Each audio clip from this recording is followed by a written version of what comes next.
उनलाई Singha Durbar जलाएको, routine of Nepal बन्दसँग साँठगाँठ गरेको, फोहोर व्यवस्थापनमा विदेशी चलखेलको कुरा गरेको, सुकुम्बासीको समस्या जानी जानी समाधान नगरेको र महानगरको बजेट राम्रोसँग खर्च गर्न नसकेको भनी आरोप लाग्छ। गरिबको बोल दिने कोही छैन भन्ने उनी फुटपाथमा सानो पसल राख्ने गरिबहरूलाई नै हटाउन प्रेरित देखिन्छन्। केही वर्ष अघिको मात्र कुरा हो सिंहदरबारमा उनलाई पक्राउ गर्ने योजना बनेको, तर आज उनी त्यही सिंहदरबारमा देशकै कार्यकारी प्रमुखका रूपमा विराजमान छन्।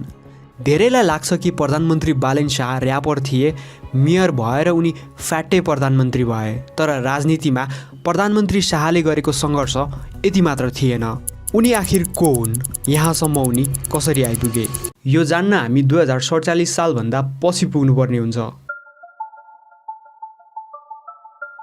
मोहतरीको एकडारा गाउँका जमिनदार मुनिलाल शाहको घरमा जन्मिएका रामनारायण शाह आयुर्वेदिक डाक्टर थिए जो कामकै सिलसिलामा काठमाडौँ आएका थिए। काठमाडौँको नरदेवी आयुर्वेदिक हस्पिटलमा काम पाएपछि शाहले काठमाडौँमै बस्ने निर्णय गरेका थिए। त्यसको केही समयपछि अर्थात् 2047 साल वैशाख 14 गते नरदेवीमै रामनारायण शाह र ध्रुवदेवी शाहका कान्छा छोराको रूपमा बालेन्द्र शाह अर्थात् बालेनको जन्म भएको थियो। सुरुमा नरदेवीको जलजला माध्यमिक विद्यालयबाट पढाइको सुरुवात गरेका बालेन शाहले बुबाको सरुवा र आफ्नै कारण पटक पटक स्कुल फेरेका थिए। एसएलसी दिँदासम्म 8वटा भन्दा बढी स्कुल फेरेको कुरा शाहले नै सेतो पार्टीसँगको अन्तर्वार्तामा बताएका छन्।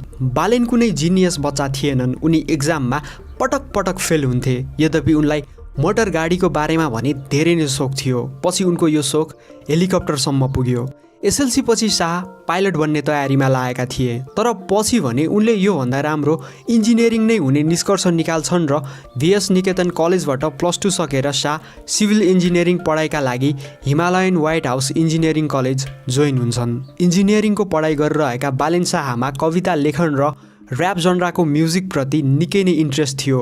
यसकारणले गर्दा उनी त्यति बेला एनएसके र त्यसबेला उदाउँदै गरेका र्यापरहरू युनिक पोइन्ट, लाहुरे, यमबुद्धसँग देखिन्थे।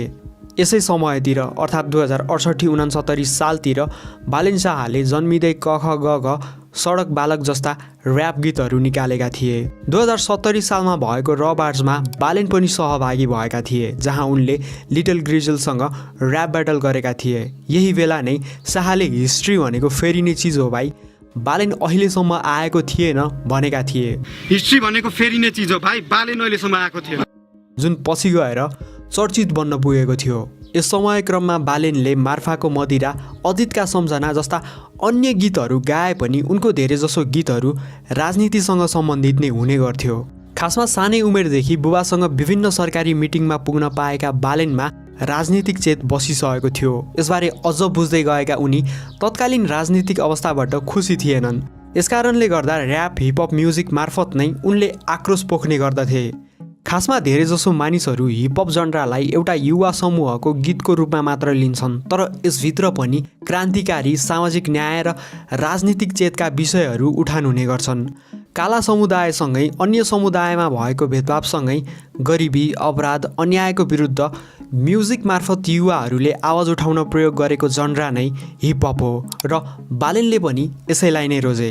2070 सालमा अपराध र गुण्डागर्दी नियन्त्रण गर्ने भन्दै काठमाडौँमा पुलिसले लामो कपाल काटिदिने अभियान चलाएका थिए। युवाहरूले त्यसबेला प्रहरीको यस कदमको निकै नै विरोध पनि गरेका थिए, जसमा बालेन पनि पर्दथे। उनले त्यसबेला प्रहरी प्रतिकार नामको र्याप म्युजिक नै निकालेका थिए। त्यसबेला हुने नेपाल बन्दको विरोधमा पनि बालेन शाह सडक अभियानमै उत्रिने गर्दथे। यो त्यही बेला हो जति बेला लामो समय बितिसक्दा पनि संविधान निर्माण भइसकेको थिएन। यसकारणले गर्दा नागरिकहरूले संविधान निर्माणका लागि नेता र सांसदहरूलाई दबाब दिँदै विभिन्न नारासँगै अभियानहरू चलाएका थिए, जसमध्ये एक संविधानका लागि हामी अभियानमा बालेन पनि जोडिएका थिए।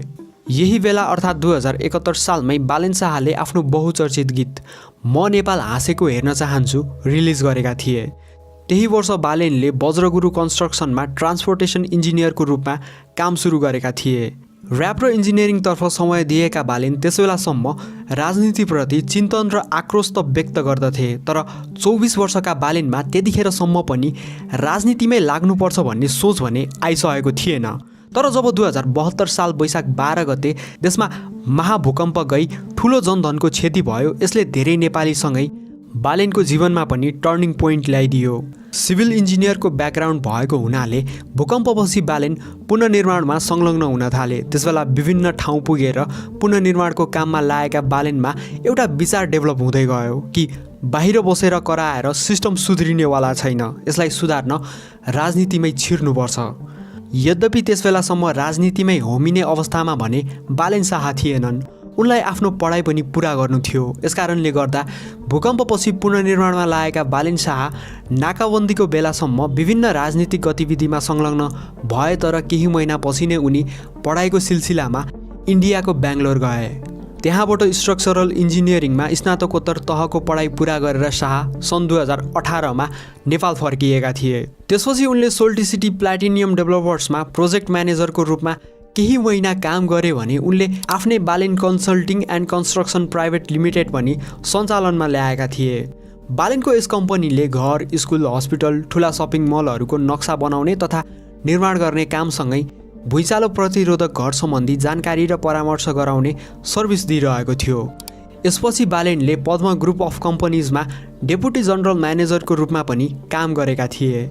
यसबीचमा बालेनले मार्फाको मदिरा, एमसी फ्लो र युनिक पोइन्टसँग मिलेर गोर्खाली तोप र बलिदान जस्ता म्युजिक भिडियोहरू पनि रिलिज गरेका थिए। साथै उनी विभिन्न स्टेज प्रोग्रामहरूमा पनि जाने गर्दथे।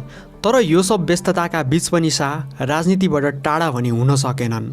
ढुङ्गा बन्छ देउता पनि विश्वास त्यो उठेपछि दिल्लीतिर गर्दैछन् रे सिङ्गो देश नै लुटेपछि। योभन्दा अगाडि 2074 सालमा भएको स्थानीय तहको निर्वाचनमा भोटरको रूपमा बालेनले भाग लिएका थिएनन्। उनी त्यसबेला बेङ्गलुरुमै पढ्दै थिए। त्यही बेला उनले यसपालि आफूले भोट नहाल्ने तर अर्को पालि भने आफै चुनावमा उठ्ने फेसबुक मार्फत बताएका थिए। तर यसपालि अर्थात् 2079 सालमा हुने स्थानीय तहको निर्वाचनमा भाग लिनका लागि भने बालेनले तयारी सुरु गरिसकेका थिए। खासमा त्यसबेला बालेन विवेकशील साझा पार्टीबाट नै काठमाडौँको मेयरका लागि उम्मेदवारी दिन चाहन्थे, तर विवेकशील साझा पार्टी आफै नै आन्तरिक विवादमा फँसेका हुनाले यो सम्भव हुन सकेन। यसपछि नै बालेनले स्वतन्त्र उम्मेदवारी दिने घोषणा गरेका थिए। मेयर बन्ने घोषणा गरिसकेपछि बालेन यसको तयारीमा जुट्न थाले। मेयर बन्दाखेरि के कस्ता चुनौती समस्याहरू आउँछन् र यसलाई कसरी समाधान गर्न सकिन्छ भन्ने बारेमा बुझ्न उनी विभिन्न नगरका मेयरहरूसँग सल्लाह सुझाव लिन पुगेका थिए। सँगै उनी त्यसबेला विभिन्न क्षेत्रका विज्ञहरू डाक्टर सन्दुक रुइतदेखि लिएर महावीर पुनसँगसम्म सल्लाह सुझाव लिन पुग्ने गर्थे। चुनाव नजिकिँदै आएपछि प्रचार प्रसारको काम सुरु भयो। सुरुमा बालेन शाहसँग निकै नै कम मान्छे जोडिएका थिए। त्यसबेला अरू पार्टीका नेताहरूले त उनलाई सिरियसली पनि लिँदैन थिए। 2074 सालमै वैकल्पिक र नयाँ भनिएकी रन्जु दर्शनाले काठमाडौँबाटै मेयरका लागि चुनाव लडेर हारेका हुनाले बालेनको हविगत पनि त्यस्तै हुने र उनी मत काट्न मात्र आएको भन्ने टिप्पणी हुने गर्थ्यो। तर यो सबका बावजुद पनि बालेनमा कन्फिडेन्सको कमी देखिँदैन। उम्मेदवारी दर्ताको दिन त उनले हो म भोट काट्न आएको, काङ्ग्रेस एमाले दुवैको भोट काट्न आएको, जित्न आएको नै भनेका थिए। हो म काङ्ग्रेस एमाले दुईटैको भोट काट्न आएको हो, जित्न आएको हो कि। त्यसबेला बालेनले नम्बरको खेल पनि खेलेका थिए। उनले त्यसबेला आफू 90,835 मत ल्याएर चुनाव जित्ने बताउँदै गर्दा कतिले त्यो उनको ओभर कन्फिडेन्स मात्र रहेको बताएका थिए, तर बालेन भने यही कन्फिडेन्सले मतदातालाई तान्ने दाउमा थिए। त्यसबेला लौरो चुनाव चिन्ह पाएका बालेन धेरैजसो लौरो, कालो चस्मा र झन्डासहित देखिने गर्दथे। यसलाई उनको चुनाव जित्ने स्ट्र्याटेजीको रूपमा पनि हेरिएको थियो। त्यसबेला अन्य उम्मेदवारहरूको विरुद्ध केही पनि बोल्न नचाहने उनले एमाले र कङ्ग्रेसका उम्मेदवारहरूलाई आमाबुवा भन्ने गर्दथे। केशव स्थापितले उनी विरुद्ध विवादास्पद अभिव्यक्ति दिँदा पनि स्थापित आफ्नो ब्रान्ड एम्बेसडर भएको बताउने बालेनले त्यसबेला विभिन्न मिडियाहरूमा अन्तर्वार्ता दिँदै गर्दा आफ्नो प्लानहरू सुनाउने गर्दथे। काठमाडौँको फोहोर धुवाँ धुलोको समस्यासँगै काठमाडौँको सम्पदा संस्कृति जोगाउने विषयमा बारम्बार बोलिरहने बालेन यहाँको मतदातालाई आकर्षित गर्न सफल भएका थिए। त्यसबेला उनको म्यासेज जनतासम्म पुर्याउनको लागि विभिन्न मिडियामा उनले दिएको अन्तर्वार्तासँगै social media page routine of Nepal बन्द, एमआरआर, WRR सँगै अन्य पेज र पुराना राजनीतिक दलसँग रुष्ट व्यक्तिहरूले पनि सोसल मिडियाबाट ठुलै भूमिका खेले। सुरुमा उनको प्रचार प्रसारमा विवेकशीलकै युवाहरू भूपदेव शाह, सौरभ न्यौपाने, सस्मित पोखरेलसँगै अन्य युवाहरू जोडिए। तर यीमध्ये पनि बालेनको मेन चुनावी स्ट्राटेजिस्टको रूपमा भूमिका खेले कुमार बेनले। बिस्तारै बालेनतर्फ माहौल बन्दै गयो। अभियन्तासँगै विभिन्न क्षेत्रका सेलिब्रिटीहरूले पनि बालेनकै पक्ष लिए। हेर्दा हेर्दै बालेनको र्यालीमा सयौँ मानिसहरू जोडिन थाले र बालेन उक्त निर्वाचनमा चर्चाको केन्द्र नै बने। र अन्ततः 2079 साल वैशाख 30 गते भएको स्थानीय तहको इलेक्सनमा शाह 61,767 मत ल्याएर काठमाडौँ महानगरको मेयरमा निर्वाचित भए। मेयर भएको केही महिनापछि नै बालेन शाहले काठमाडौँका नगर प्रहरी प्रमुखबाट धनपति सापकोटालाई हटाएर राजु पाण्डेलाई नियुक्त गर्छन्। यो एउटा सङ्केत थियो कि अब मापदण्ड विपरीतका संरचनाहरू हटाउन महानगर पछि पर्दैन, हट्दैन र भयो पनि त्यस्तै नै। राजु पाण्डेलाई साथमा लिएर हिँडेका बालेन शाहले मापदण्ड विपरीतका संरचना हटाउने अभियान नै सुरु गरे। नक्सा पास बिनै बनाइएको संरचना बेसमेन्टमा अन्डरग्राउन्ड पार्किङ बनाउने भनेर करमा छुट लिने, तर अन्डरग्राउन्डलाई अन्य गोदाम, पसल, होटेल जस्ता कामका लागि प्रयोग गर्ने ठुला बिजनेस बिल्डिङहरू विरुद्ध एक्सन लिए,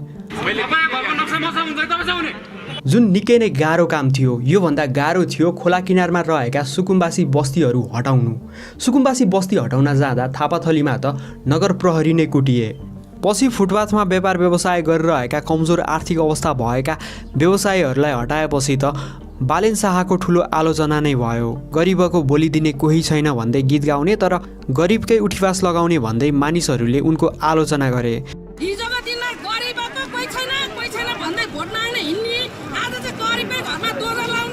यद्यपि यसमा बालेनले भने फुटपाथमा व्यापार हुँदा यसले पैदल यात्रीहरूलाई हिँड्न गाह्रो हुने र एक्सिडेन्ट बढाउने र फुटपाथमा व्यापार गर्नेहरूले सके एक्लै नसके साझेदारीमा पसल भाडामा लिएर दर्ता गरेर चलाउनु पर्ने बताएका थिए। सुकुम्बासीको केसमा भने पछि गएर झापा 5 मा उम्मेदवारी दिइसकेपछि त्यहाँका मतदातालाई र अन्य ठाउँमा भूमि आयोगमा पार्टीको मान्छे नियुक्त हुँदा र आयोगको लापरवाहीले गर्दा सुकुम्बासीको समस्या समाधान नभएको, वास्तविक र नक्कली सुकुम्बासी छुट्याउन नसकेको बताएका थिए। यद्यपि त्यसबेला बालेनले झुट बोलेको आरोप लाग्यो। खासमा को नक्कली को सक्कली सुकुम्बासी हो भन्ने छुट्याउने अथवा भनौँ वास्तविक सुकुम्बासी पहिचान गर्ने काम स्थानीय सरकारकै हुन्छ। भूमि आयोगको काम भनेको स्थानीय सरकारले वास्तविक सुकुम्बासी पहिचान गरिसकेपछि जग्गा र लाल पूर्जा वितरण गर्ने हो। तर बालेन शाह नेतृत्वको महानगरले भने वास्तविक सुकुम्बासी पहिचान गर्ने काम नै अघि बढाएन।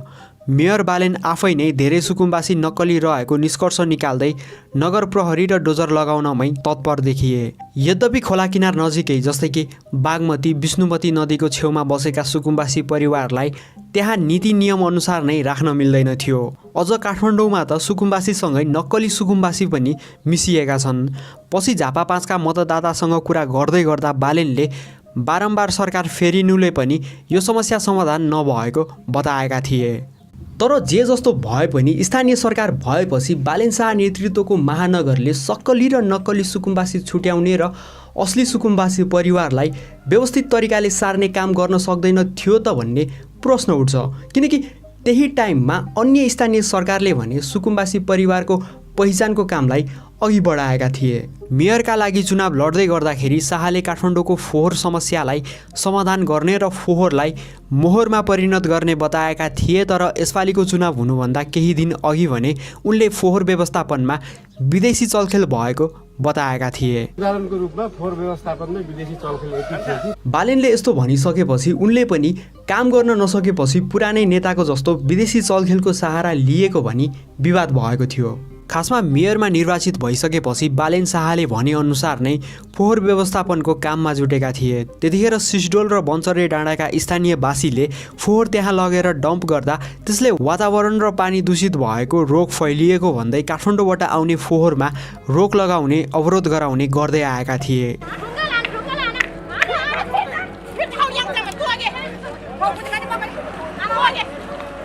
यसले गर्दा काठमाडौँको फोहोर उठ्न सकिरहेको थिएन, जसले गर्दा काठमाडौँ फोहोरमय भएको थियो। यही समस्या समाधान गर्नका लागि मेयरमा निर्वाचित हुने बित्तिकै शाह सिसडोल पुगेर त्यहाँका बासिन्दालाई विश्वासमा लिन जुटेका थिए र केही दिन पछि नै त्यहाँका बासिन्दासँग 18 बुँदे सहमति पनि भएको थियो। तर यसपछि पनि काठमाडौँको फोहोर त गयो, तर त्यहाँका बासिन्दाहरूको फोहोर व्यवस्थापनमा कडाइसँगै क्षतिपूर्ति, स्वास्थ्य, शिक्षा र रोजगारी जस्ता माग भने पुरा भएन। लास्ट टाइम अवरोध हुँदा तत्कालीन मन्त्री कुलमान घिसिङ गएर त्यहाँका बासिन्दासँग सहमति गरेका थिए। अर्कोतर्फ कुहिने र नकुहिने फोहोर छुट्याउने, मल बनाउने विषयमा पनि बालेन नेतृत्वको महानगर प्रभावकारी बन्न सकेन। समग्रमा भन्नुपर्दा काठमाडौँको सरसफाइमा बालेन सफल भए पनि उनी मेयर बन्नुभन्दा अगाडि जे योजना अगाडि सारेका थिए उनले त्यो पुरा गर्न भने सकेनन्। यद्यपि यसमा उनलाई केन्द्र सरकारले सहयोग नगरेको भन्ने कुराहरू पनि छन्। उनले आफैले नै बारम्बार केन्द्र सरकारले फोहोरमा राजनीति गरेको जिकिर गर्ने गरेका थिए भने छिमेकी नगरपालिकाहरूले साथ नदिएकोमा पनि मेयर शाहको गुनासो थियो। जहाँसम्म विदेशी चलखेलको कुरा छ त्यसमा बालेन शाहले नेपवेस्ट नामक कम्पनीलाई मुछेका थिए। यो company Nepali company organic village र फिनल्यान्डको कम्पनी कम्युनिकेसन ओवाईको जोइन्ट भेन्चरमा बनेको थियो।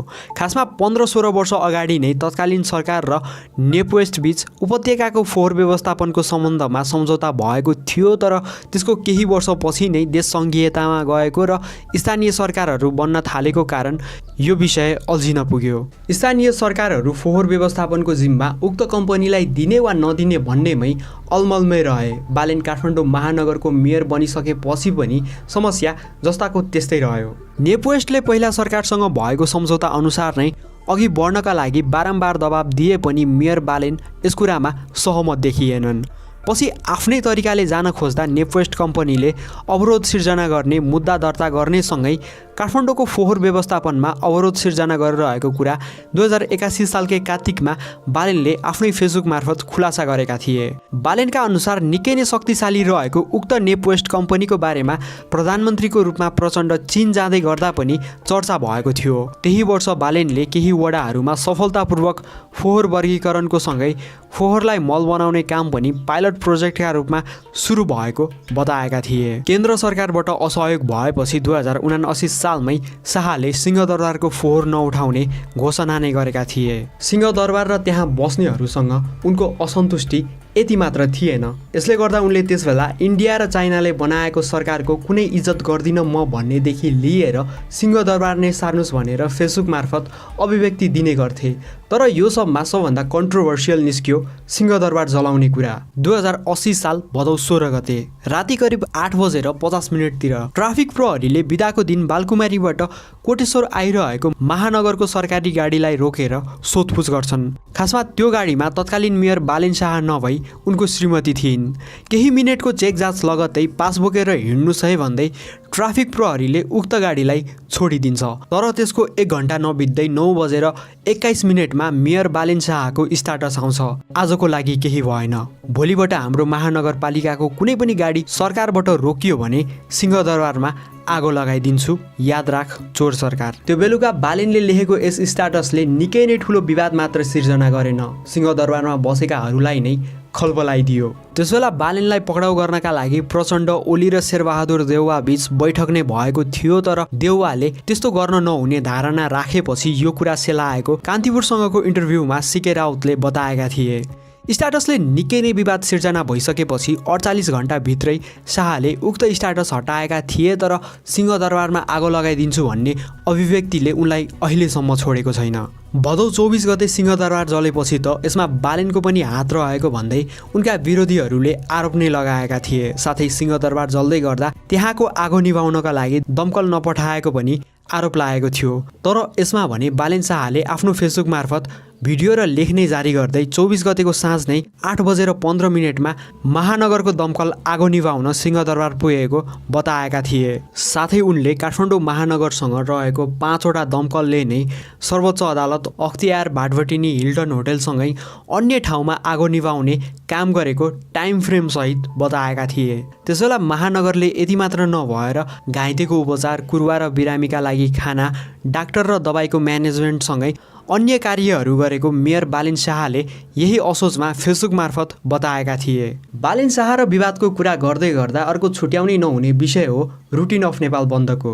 खासमा मेयरका लागि बालेनले चुनावी अभियान सुरु गर्दै गर्दा लिएको अफिस र रुटिन अफ नेपाल बन्दको अफिस सँगसँगै थियो र त्यसबेला मेयरका लागि बालेन शाह चुनाव लड्दै गर्दा उनको बारेमा रुटिन अफ नेपाल बन्दले पनि समाचारहरू पोस्ट गरिरहेको हुन्थ्यो। तर यस पेजलाई त्यतिखेर बालेनकै मात्र फोटो हालेको र बालेनको अभियानलाई मात्रै बायस भई सघाएको आरोप लाग्यो। यसका फाउन्डर भिक्टर पौडेलले त्यसबेला अरू पार्टीका उम्मेदवारसँग सम्बन्धित पोस्ट पनि उत्तिकै गरेको तर बालेन सम्बन्धित कन्टेन्टमा धेरै इङ्गेजमेन्ट आएको बताएका थिए।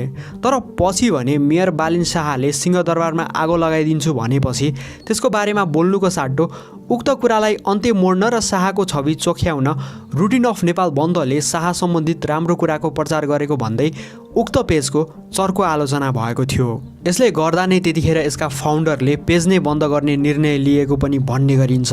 हुन पनि त्यति धेरै लोकप्रिय पेज विवादका बीच नै बन्द हुन पुगेको थियो। यद्यपि पछि भने उक्त पेज फेरि सञ्चालनमा आएको थियो। तर यो विवाद यतिमै सीमित थिएन। योभन्दा अगाडि नै 2079 सालको असारमा रुटिन अफ नेपाल बन्दका सञ्चालक भिक्टर पौडेल को फाउन्डर रहेको ई स्पोर्ट कम्पनी DRS को नाममा 1 करोड बजेट छुट्याएको भन्दै सोसल मिडियामा विवाद भएको थियो।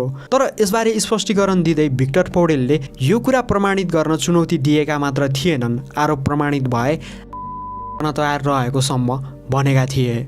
र मेयर बालेन शाहले पनि यो कुनै एउटा संस्थाको लागि नभई ई स्पोर्टको क्षेत्रलाई नै व्यवस्थित र क्रिएटिभ बनाउनको लागि कानुन अनुसार नै ट्रान्सप्यारेन्ट वेमा बजेट छुट्याएको बताएका थिए। बजेटकै कुरा गर्दै गर्दा यसमा बालेन नेतृत्वको महानगर अरूभन्दा कमजोर रहेको थियो। पहिलो आर्थिक वर्षमा 25% बजेट काठमाडौँ महानगरले खर्च गर्दै गर्दा त्यही आर्थिक वर्षमा ललितपुरले 49%, विराटनगरले 50%, भरतपुरले 54%, पोखराले 49% विकास बजेट खर्च गरेका थिए। यो सिलसिला पछि पनि जारी नै रह्यो। बजेट खर्चमा अरू महानगरभन्दा काठमाडौँ निकै नै पछि रहन पुग्यो। यसरी काठमाडौँ महानगरपालिका पछि हुनुको कारण थियो मेयर बालेन र अन्य जनप्रतिनिधिहरू वडाध्यक्षदेखि लिएर उपमेयर बीच मनमुटाव र समन्वय हुन नसक्नु। तत्कालीन अवस्थामा बालेन स्वतन्त्र उम्मेदवारको रूपमा रहेको तर उपमेयरसँगै वडाध्यक्षहरू खास गरी एमाले र कङ्ग्रेस पार्टीको रहेको कारण महानगरको बैठकमा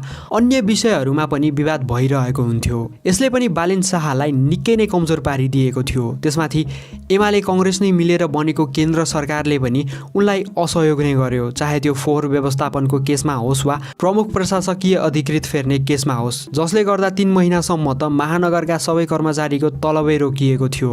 बालेनको इच्छा नहुँदा नहुँदै केपी ओली नेतृत्वको सरकारले त्यसबेला प्रमुख प्रशासकीय अधिकृतमा सरोज गुरागाईँलाई नै पेलेरै निरन्तरता दियो। पछि उनै गुरागाईँले बालेन नजिक रहेका राजु पाण्डेलाई 6 महिनाका लागि सस्पेन्ड गरिदिएका थिए। यद्यपि अदालतका कारण त्यो सफल भने हुन सकेन। मेयरमा निर्वाचित भइसकेपछि तबला उपहार दिएका केपी ओलीले प्रधानमन्त्री भइसकेपछि पटक पटक बालेनलाई असहयोग गरे। यी दुई बीच प्रमुख प्रशासकीय अधिकृतसँगै सडक विभाग, सुकुम्बासी बस्ती, फुटपाथ, नदी किनारको जग्गाको मापदण्ड, धरहरा, गिरीबन्धुसँगै अन्य विषयमा घोचपेच भइ नै रह्यो। आफू स्कुल पढ्दै गर्दा बाटोमा स्कुल जान नपाएका आफ्नै उमेरका बच्चाहरूलाई देखेका बालेन शाहले पछि गएर उनीहरूलाई समाजले बुझोस् भनेर 2012 एडीमै सडक बालक नामको म्युजिक भिडियो निकालेका थिए। मेयर भएपछि त उनले सडकमा रहेका बालबालिकाको उद्धारसँगै बालश्रम विरुद्ध अभियान नै चलाएका थिए। यसै क्रममा एमालेकी एकजना प्रदेश सांसदको घरबाट पनि श्रम शोषण र दुर्व्यवहार भएको भनिएकी बालिकाको उद्धार गरिएको थियो। यसरी बालिकामाथि श्रम शोषण र दुर्व्यवहार गरेको आरोप लागेकी एमालेकी सांसदलाई सरकारले नै जोगाएको भन्दै बालेनले तत्कालीन प्रधानमन्त्री केपी ओलीमाथि प्रश्न गरेका थिए। यो सब पिक पोइन्टमा तब पुग्यो जब भदौ 23 गते जेनजी आन्दोलनमा सहभागी भएकामा त्यसै दिन 19 जना मारिए। यसरी ताकी गोली हानेर विद्यार्थी युवाहरूलाई मारेको घटना सार्वजनिक भएपछि त्यस रात नै बालेन शाहले त नेता त के मान्छे पनि बन्न सकेनस्, आतंकवादी होस् भन्दै स्ट्याटस नै लेखेका थिए। जेनजी आन्दोलनपछि बालेन शाहलाई प्रधानमन्त्री बन्न जेनजीहरूले निकै नै कर गरेका थिए तर बालेन त्यसबेला अगाडि सरेनन्। तर पछि भने उनी निर्वाचनमा केपी ओली विरुद्ध नै झापा 5 बाट खडा भएका थिए। अन्य सजिलो ठाउँ हुँदाहुँदै केपी ओली बलियो भएकै ठाउँबाट किन चुनाव लडेको भनेर प्रश्न उठ्दा बालेनले भनेका थिए, मैले कानुनी रूपमा जेनजीको लागि गर्न सक्ने भनेको यही नै हो।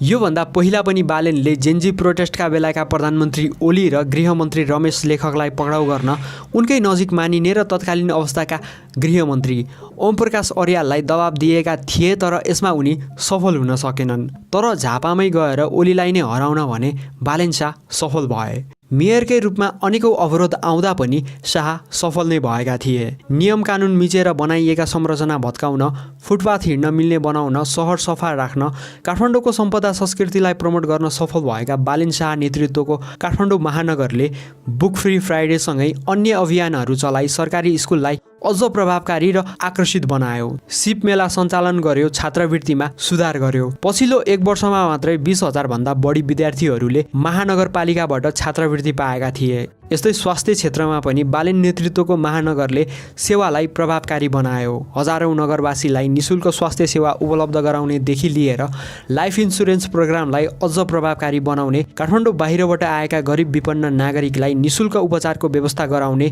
खेलाडी र खेलकर्मीलाई नगदसँगै सम्मान गर्ने जस्ता कामहरूमा सफल भएको बालेन नेतृत्वको महानगरले बालेन नियुक्त भएर उनी मेयर हुन्जेलसम्म अतिक्रमणमा परेका 23 अर्ब मूल्य बराबरको 208 रोपनी भन्दा धेरै सार्वजनिक जग्गा फिर्ता ल्याउन सफल भएको थियो। आफ्नो कार्यकालमा बालेन शाहले अन्य धेरै कामहरू गरे, जसमध्ये धेरैमा उनी सफल भयो भने केहीमा उनी असफल पनि हुन पुगे। कूटनीतिको हिसाबले हेर्ने हो भने फेसबुकमा कहिलेकाहीँ आवेशमा आएर जे पनि लेखिदिने बालेन कमजोर देखिन्छन् र अब प्रधानमन्त्री बनिसकेपछि पनि उनले यही कमजोरी दोहोर्याए भने यसको मूल्य पुरा देशले चुकाउनु पर्ने हुन्छ। तर फेरि उनले विवादित आदिपुरुष चलचित्रलाई रोकेर इन्डियाले सांस्कृतिक नक्सा भन्दै नेपालको भूभाग समेटिएको नक्सा जारी गरेपछि आफ्नो कार्यकक्षमा ग्रेटर नेपालको नक्सा राखेर चीनले नेपालको चुच्चे नक्सा नस्वीकारेको भन्दै चीन भ्रमण नै रद्द गरेर नेपाली जनतामाझ राष्ट्रवादी नेताको छवि बनाएका छन्। अन्तर्राष्ट्रिय स्तरमा पनि बालेन शाहको चर्चा निकै नै भयो। उनी टाइम 100 नेक्स्टको सूचीमा सूचीकृत भएका थिए भने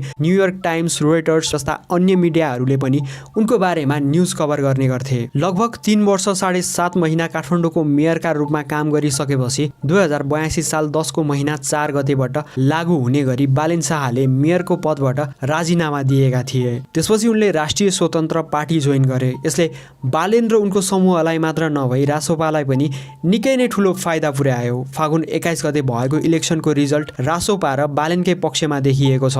झापा 5बाट केपी ओलीलाई हराउँदै बालेन शाह प्रतिनिधि सभाको सदस्यमा निर्वाचित हुँदै प्रधानमन्त्री बन्न सफल भएका छन्। राष्ट्रिय स्वतन्त्र पार्टीका सांसद र प्रधानमन्त्री बालेन शाहसँग नेपाली जनताले ठुलो आशा राखेका छन्। तर के रासोपा र प्रधानमन्त्री बालेन शाहले देशलाई अपेक्षा गरिएको जसरी नै अगाडि बढाउन सक्छन् त? के जेन्जी विद्रोहमा ज्यान गुमाएका शहीद र त्यसमा सहभागी भएका हामी जस्ता युवासँगै करोडौं नेपालीहरूको सपना प्रधानमन्त्री बालेन शाहले साकार पार्लान् त? त्यो हेर्न बाँकी नै छ। र प्रधानमन्त्री बालेन शाह नेतृत्वको सरकारले पनि काम गर्न सकेन र यहाँ पनि भ्रष्टाचार मौलायो भने आवाज उठाउन प्रतिपक्षमा हामी छँदैछौँ।